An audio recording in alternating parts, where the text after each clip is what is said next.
मुझे ये बताइएगा कि अभी एक और कन्फ्यूजन भी है, लोगों को ये नहीं पता चल रहा कि ये कोविड कौन सा वाला है। क्या हमें जिस कोरोना वायरस ने हम पर हमला किया है वो पहले वाला वेरिएंट है या फिर वो नया वाला वेरिएंट है। और ऐसे में ये भी देखा गया है कि खामोश तरीके से बिल्कुल ये अटैक करता है कि ना नज़ला होता है, ना जुकाम होता है, ना बुखार होता है, और एकदम से आपकी तबीयत इतनी बिगड़ती है कि सांस लेने में प्रॉब्लम होती है। तो ये हमें पहचानना कैसे है और क्या हम अपना गाहे बगाहे एंटीबॉडीज़ का टेस्ट करवाते नहीं, हमें करना क्या है?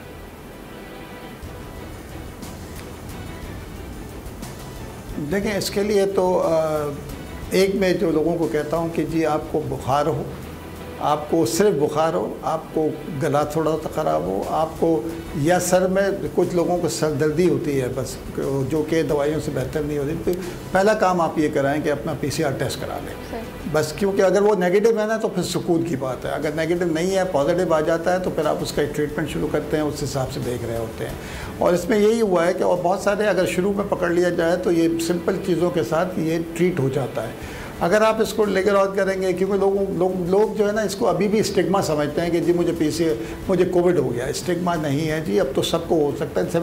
30% पॉपुलेशन को हो रहा है, उससे पहले कितने लोगों को हो चुका है। तो इसलिए समझें कि ये है, इसको ये हकीकत है, इसके साथ और इसका इलाज भी मौजूद है, इसको टैकल भी किया जा सकता है। और इसमें बस परेशानी कोई नहीं है, आपको आइसोलेट होना है अगर आपका पॉजिटिव आ जाता है। तो अब ये नॉर्म है कि वो ये ऐसा नहीं है कि इक्का दुक्का लोगों को हो रहा है, ये सैकड़ों नहीं हज़ारों लोगों को हो रहा है। तो इसलिए इसके लिए फ़ौरन जो है ना डॉक्टर्स के साथ रुजू करें। सही। अच्छा डॉक्टर नसीम अख्तर साहिबा, आप पिम्स में कोविड डिपार्टमेंट को हेड कर रही हैं। करंटली वहाँ पर ऑन ग्राउंड रियलिटीज़ क्या हैं, सिचुएशन क्या है, किस तादाद में मरीज़ आ रहे हैं और कैसे इलाज हो रहा है? Thank you very much. ऐसा है कि कोविड के पेशेंट्स की तादाद तो काफ़ी कम हो गई थी, लेकिन ये है कि अभी इस पूरे महीने में पेशेंट्स एकदम बढ़ना शुरू हो गए हैं और हमारी जो बेड्स हैं वो फुली ऑक्यूपाइड हैं इस वक्त। और हमें ऐसे लग रहा है कि हमें मजीद वार्ड दोबारा से ओपन करने पड़ेंगे जो हमने पिछली फेज के ख़त्म होने के बाद क्लोज कर दिए थे। तो तादाद पेशेंट की बढ़ती जा रही है और पेशेंट ऑब्वियसली वही आ रहे हैं हमारे पास जिनको ऑक्सीजन की रिक्वायरमेंट होता है। और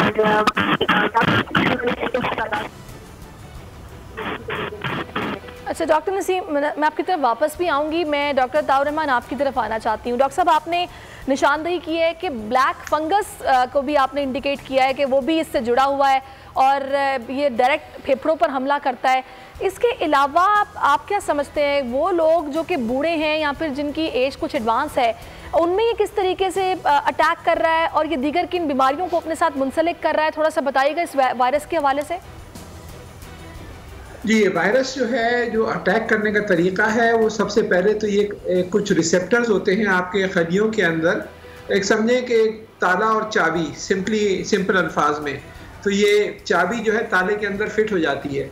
तो इसी तरह वायरस के जो कांटे हैं, जो कांटे नुमा इस बॉल के ऊपर होते हैं, वो खलियों के अंदर कुछ रिसेप्टर्स होते हैं, वहाँ पे जाके फिट हो जाते हैं।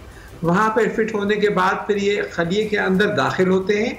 खलिए के अंदर दाखिल होने के बाद एक बहुत बड़ी फोटोकॉपिंग मशीन लगी हुई है, ये पॉलीमरेज एंजाइम कहलाती है, जिससे ये मल्टीप्लाई करते हैं ये। तो ये अपनी अरबों कॉपियाँ बनाते हैं। और साथ के साथ जैसे मैंने कहा कि इनके ऊपर शुगर कोटिंग हुई हुई है, जिसकी वजह से बॉडी के अंदर जो नेचुरल दिफाई निज़ाम है, एंटीबॉडीज़ जो हैं, उसको धोखा देते हैं ताकि ये शुरू में पकड़े ना जाएं और फिर अपनी मल्टीपल कॉपीज बनाकर और फिर ये बाहर निकलते हैं खांसी के ज़रिए और दूसरे तरीके से ये बाहर निकलते हैं, पसीने के ज़रिए भी बाहर निकल सकते हैं, आप टच करें तो भी।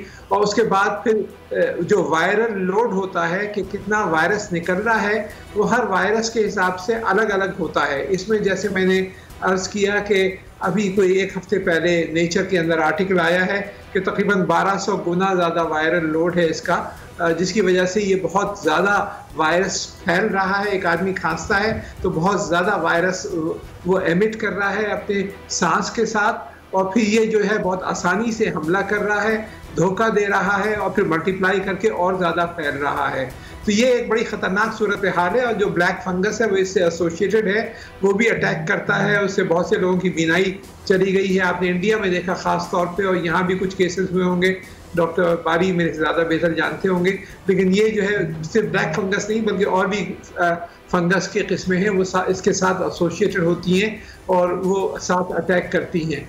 और फिर अगर किसी को हिस्ट्री हो, जैसे डॉक्टर बारी कह रहे थे, कोई और बीमारी की, तो वो भी फिर एग्रीवेट हो जाती है और वो ज़्यादा ससेप्टेबल हो जाते हैं, उन पर ज़्यादा आसानी से वायरस अटैक करता है। कोई पहले ही पेशेंट कोई है अस्थमा का या दूसरी बीमारियां हैं, तो वो बीमारियां जो है और ज़्यादा एग्रीवेट हो सकती हैं इस वायरस के अटैक की वजह से। तो ये हर आज़ा के ऊपर जाके अटैक करता है, ये सिर्फ लंग्स पे अटैक नहीं करता, ये कोलोन के ऊपर, ये किडनीज के ऊपर, ये दिल के ऊपर, ये दिमाग के अंदर भी जाके अटैक करता है और मुख्तलिफ किस्म के फिर पेशेंट सामने आते हैं। और जितनी तेज़ी से ये फैलता है तो बाय द टाइम आपको पता चलता है कि ये कोविड का पेशेंट है तो बहुत सी दफ़ा ऑलरेडी टू लेट हो चुका होता है और फिर इलाज के लिए वक्त नहीं मिलता। तो ये इसी वजह से वैक्सीनेशन जो है या तो वो एक रास्ता है, और सिर्फ अभी आपके सिर्फ 2-2.25 करोड़ अफराद वैक्सीनेट हुए हैं 22 करोड़ में से, या फिर दूसरा रास्ता है कि SOPs को सख्ती से फॉलो करें। बिल्कुल, SOPs को सख्ती से फॉलो किया जाए। बिल्कुल आप वजह फरमा रहे हैं। डॉक्टर नसीम अख्तर, मुझे बताइएगा, अब इस्लामाबाद में जो केसेस रिपोर्ट हो रहे हैं वो कौन सा वेरिएंट है जो कि ज़्यादा रिपोर्ट हो रहा है, और दूसरा यहाँ पर तशवीशनाक हालत में भी मरीज आ रहे हैं, यहाँ पर सिचुएशन क्या है?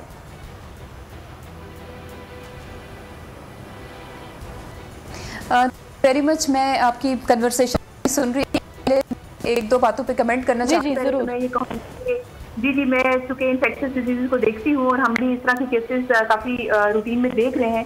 सबसे पहली बात तो ये है कि जो ब्लैक फंगस है, इसको जो नाम दिया गया है ब्लैक फंगस का, ये ब्लैक फंगस एक्चुअली नहीं है, ठीक है। ये एक फेमस मिसनोमर किस्म की चीज़ है जिसको ब्लैक फंगस कहा गया। फंगस की बहुत सारी टाइप्स हैं, बहुत सारे कलर्स हैं, और कलर की बेसिस पे और इनको डिफ्रेंशिएट किया जाता है कि ये ब्लैक फंगस है या नहीं है। तो ब्लैक फंगस एक डिफरेंट ग्रुप ऑफ फंगाई हैं जो कि रूटीन में हम नहीं देख रहे। बेसिकली जो हमने पेशेंट्स देखे हैं, या तो वो एस्परजिलोसिस के केसेस हैं या वो म्यूकोरमाइकोसिस है। तो सबसे ज़्यादा कॉमन हमें देखने को मिला है वो म्यूकोरमाइकोसिस है। और जैसे कि पहले बात हो रही थी, जो ये वाला फंगस है ये मोल्ड कहलाते हैं। ये मोल्ड जो होते हैं, ये हमारी इनकी प्रोपेंसिटी ये होती है कि वो तमाम मरीज जिनकी इम्यूनिटी कम होती है, उसकी बहुत सारी वजूहात हो सकती हैं। लेकिन कोविड का जो पेशेंट होता है वो स्टीरॉइड पे भी होता है, और स्टीरॉइड से इम्यूनिटी और खराब हो जाती है। फिर मेजॉरिटी पेशेंट हमारे जो हमारे पास आ रहे हैं उनको डायबिटीज भी है, तो डायबिटिक पेशेंट वैसे भी एट रिस्क होता है फॉर म्यूकोरमाइकोसिस। तो बेसिकली ये कोविड के कैरेक्टरिस्टिक भी हो सकते हैं, लेकिन कोविड के साथ जो एसोसिएटेड स्टीरॉइड का यूज और diabetes and different multiple comorbid conditions को एट रिस्क कर देती हैं, जिसकी वजह से उनको इस फंगस के अटैक होने का खतरा होता है। और ये काफी डेंजरस बीमारी होती है, बड़ी रैपिडली स्प्रेड करती है, और ज्यादातर हमने देखा है कि ये हमारे जो बोन्स हैं, जो हमारे साइनसेस हैं, उनको इन्वॉल्व करती है, चली जाती है, जिसको राइनोसेरिब्रल म्यूकोरमाइकोसिस भी कहते हैं। ये लंग्स को भी अफेक्ट कर सकती है, आपके जो डाइजेस्टिव सिस्टम है उसको भी अफेक्ट कर सकती है। इतना आसान नहीं है इसको डायग्नोज करना, इसके लिए एक्सपर्टीज चाहिए, इसके लिए आपको डायग्नोस्टिक वर्कअप चाहिए।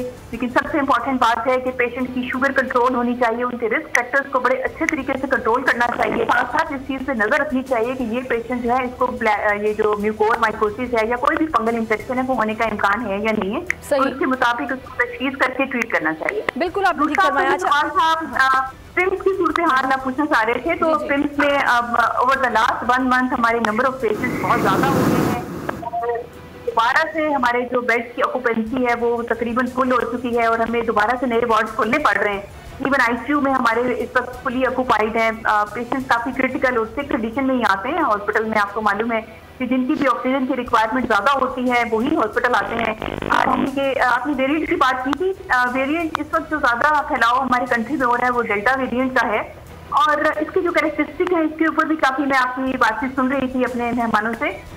तो डिफ्रेंशिएट करना बड़ा मुश्किल है कि किस वेरिएंट से ये वायरस, कौन सा वाला वेरिएंट है जो अफेक्ट कर रहा है। तो बेसिकली जो स्टडीज हो रही होती है, जो रिसर्च हो रही होती है, उसकी बेसिस से हम बता सकते हैं कि इस वक्त कौन सा वायरस है वो ज़्यादा ठीक हो गया। अच्छा, मैं अब डॉक्टर अशरफ की तरफ जाना चाह रही हूँ। बिल्कुल आपने वजह फरमाया। डॉक्टर नसीम, मैं आपकी तरफ वापस भी आऊँगी। डॉक्टर अशरफ, अब जाहिर सी बात है कुछ पेशेंट्स ऑलरेडी डायबिटिक के हैं, कुछ हार्ट पेशेंट्स हैं, कुछ लोग स्टीरॉइड्स पे हैं, और ख़ास तौर पर ये लोग जो डाइटिंग करते हैं, जो कि वैसे ही बड़ा सोच समझ के खा पी रहे होते हैं, उनके लिए क्या हिदायत हैं इस सिचुएशन में जब ये चौथी वेव और काफ़ी संगीन सूरत हाल है? देखें, इसका एक तो जो पहले हम मतलब गुफ्तगू कर चुके हैं और जैसा मैंने अर्ज़ किया था कि मतलब प्रिवेंशन और ओवरऑल भी से prevention is better than the cure, तो उसके साथ तो SOPs के ऊपर अगर हम अमल करें, और आज हम जो डेल्टा वायरस की ये बात कर रहे हैं, इसके लिए मैं समझता हूँ कि जिसका हमें ज़्यादा बयान करना चाहिए कि दैट इज़ द वेंटिलेशन। और वेंटिलेशन की खातिर यही है कि हमें खिड़कियां जो अपनी खुली रखनी चाहिए हॉस्पिटल्स के अंदर पर्टिकुलरली, कि अभी मतलब गर्मी है, गर्मी के अंदर से AC चल रहे हैं और क्लोज उसके साथ सारा है। और जैसे बता रहे थे कि डेल्टा वायरस की खातिर इसका स्प्रेड बड़ी तेज़ी के साथ होता है, तो this is one of the कि आपने हाथ धोने हैं, मास्क पहना, this is the compulsory which has to be mandatory. अभी हमने देखा है कि रवैये हमारे नर्म और सारे होते जा रहे हैं, लेकिन इन सब चीज़ों के साथ जो 3 चीज़ें हम कहते हैं कि social distancing which is practically not possible, we say and people listen, लेकिन मास्क और मैं समझता हूँ वेंटिलेशन, ये 2 चीज़ें हैं जो कि हमें इससे प्रिवेंट कर सकती हैं। बाकी इलाज की खातिर है कि अर्ली, और ये कि इसके साथ जो सबसे ज़्यादा देखने के अंदर आई है कि लंग्स के अलावा जो है, और जैसे अताउर रहमान साहब कह रहे थे और मैं एग्री करता हूँ, बिल्कुल दुरुस्त फरमा रहे थे कि पेरिकार्डाइटिस जो है हमारा दिल के अमराज के साथ, it is one of the affection जो कि लोगों की उसके साथ डेथ होती है, और एज के साथ और कॉम्प्लिकेशंस अंडरलाइन। अच्छा, ये जो डायबिटिक पेशेंट होते हैं या फिर ये हार्ट पेशेंट्स होते हैं, क्या इनकी इम्यूनिटी लो होती है? Just a second just a second कि ये जो यूज़ ऑफ स्टीरॉइड जो है कि हमारा मतलब बड़ा एक समझते हैं करके, मैं समझता हूँ कि एक रिकग्नाइज्ड और रिस्पॉन्सिबल नॉलेज के साथ इसका यूज़ होना चाहिए। ओवर यूज़ ऑफ स्टीरॉइड जो है, इसके साथ पेपर्स भी आ चुके हैं कि किस तरह से इसके साथ मसाइल पैदा हो रहे हैं यूज़ ऑफ द स्टीरॉइड के साथ। तो मैं समझता हूँ कि किसी भी मुआलिज के साथ और मुआलिजीन को ये ज़रूर सोचना चाहिए जो हमारे फिजिशंस हैं कि आया कि स्टीरॉइड का एडिक्वेट कितना यूज़ हमें करना चाहिए। वेरी राइटली बिन सेड कि अगर आपको किसी किस्म की कोई सिम्टम्स आती हैं तो खुदारा डोंट हेजिटेट। आई अंडरस्टैंड अगर सरकारी तौर पे PCR अवेलेबल है, one can go for the सरकारी PCR, लेकिन अगर प्राइवेट सेक्टर के अंदर जाएंगे तो मैं समझता हूँ कि एक नॉर्मल आदमी की ये बसात से अभी तक बहुत बाहर है कि वो जितने मतलब पैसे वहाँ पे देने पड़ते हैं एक PCR की खातिर। हैविंग सेड कि अपने आप को आइसोलेशन में रखें, अपने मुआलिज के साथ कीजिए, और अपने मुआलिज जो फिजिशंस हैं उनसे मैं रिक्वेस्ट करना चाहूँगा कि जब आप ट्रीट करते हो, रादर दैन कि पूरे का पूरा एक कॉम्प्लेक्स जो हमारे अब ट्रेंड निकल चुका है उसके साथ शुरू कर दें उसकी अद्वियात का, उसके अंदर स्टीरॉइड्स के कंट्रोल को। और जैसा भी कह रहे थे और बिल्कुल दुरुस्त कह रहे थे कि ये जो फंगस के खातिर जो अब हमारा आ रहा है, ब्लैक फंगस कह लें या ना कह लें, ये एक एकेडमिक डिबेट है कि whether it is a black fungus और नॉट, तो उसके अंदर आके एक ही सिर्फ क्रक्स है जिसके लिए मैं गुजारिश करना चाहूँगा, that is the role of the steroid and use of the steroids mostly ये, और वेंटिलेशन की खातिर के जो बंद हमारी इन्वायरमेंट है इसको खोल के रखना चाहिए ताकि आपके जो वायरल रोड है वो कम से कम हो सके। सही। अच्छा डॉक्टर ताउर रहमान, हमने शुरू में ये भी देखा कि जैसे ये कोरोना वायरस आया तो ऐसी बातें भी शुरू हुई कि ये ठंडे में ज़्यादा फैलता है, ये धूप में इतना नहीं फैलता, मौसम ठंडा हो तो फैलता है। अभी चूंकि मौसम कुछ चेंज हो गया है, गर्मी की वो शिद्दत नहीं है, गर्मी की शिद्दत कुछ कम हुई है, बारिशों का मौसम है, मॉनसून स्टार्ट हो चुका है, जगह जगह पूरे मुल्क में बारिशें हो रही हैं। ऐसे में कितनी तेज़ी से म्यूटेट करता है या फिर मौसम का, वेदर का इस पर असर है कोई? जी, अभी तक जो डेटा है उसमें कोई ख़ास इम्पैक्ट मौसम का इस पर नहीं हुआ, और आपने देखा कि बहुत से ममालिक के अंदर गर्मियों में भी बहुत तेज़ी से फैला और सर्दियों में भी बहुत तेज़ी से फैला। इसमें ज़्यादा जो डिपेंडेंसी जो फैलने की रही है वो इस पर रही है कि SOPs किस हद तक फॉलो किए गए। आपके जिन जिन ममालिक में ये तेज़ी से फैला वहाँ पे सख्ती नहीं थी, इस वजह से ज़्यादा तेज़ी से फैला, SOPs को फॉलो नहीं किया गया और वैक्सीनेशंस किस हद तक हुई। तो इसमें ज़्यादा डिपेंडेंसी दूसरे फैक्टर्स की है। मौसम जो है एक माइनर फैक्टर होगा लेकिन it's not a major factor. हमने इसका बहुत गहराई से एग्जामिन किया है, कराची यूनिवर्सिटी में ही हमने कायम किया है नेशनल सेंटर फॉर वायरोलॉजी, और उसके अंदर Jamilur Rahman centre for genomics research मैंने अपने वालिद के नाम से ही अपनी पर्सनल डोनेशन से कायम किया है, और रोज़ाना की बुनियाद के ऊपर हम इसका जेनेटिक स्ट्रक्चर देख रहे हैं कि किस तरह ये तब्दील हो रहा है रोज़ाना। तो उसके नतीजे में हमें पता चला है कि इसके हज़ारों वेरिएंट्स हैं, ये सिर्फ 3-4 variants alpha beta delta gamma नहीं है, हज़ारों वेरिएंट्स हैं। 120 वेरिएंट्स तो हमने यहाँ पे डिस्कवर किए हैं इसके अपने इदारे के अंदर। तो ये जो है ये बहुत ही तेज़ी से ये बदल रहा है अपनी सूरत, नई नई सूरतें लेके सामने आ रहा है। लेकिन उन हज़ारों वेरिएंट्स में कुछ हैं वेरिएंट्स ऑफ कंसर्न जो कि कहा जाता है, वो वाले वेरिएंट्स जो कि वाकई जिसकी वजह से परेशान होना चाहिए हमें, जो कि बहुत जल्दी फैल जाते हैं। और वही जो है अल्फ़ा, बीटा, डेल्टा, गामा वगैरह की जो बात हो रही थी, वो ये वेरिएंट्स ऑफ कंसर्न जो है ये सामने आते हैं। अब जैसे बरतानिया के अंदर अब 99% 99% जो है इस वक्त डेल्टा वेरिएंट है, जबकि 2 महीने पहले ये 2% भी नहीं था। तो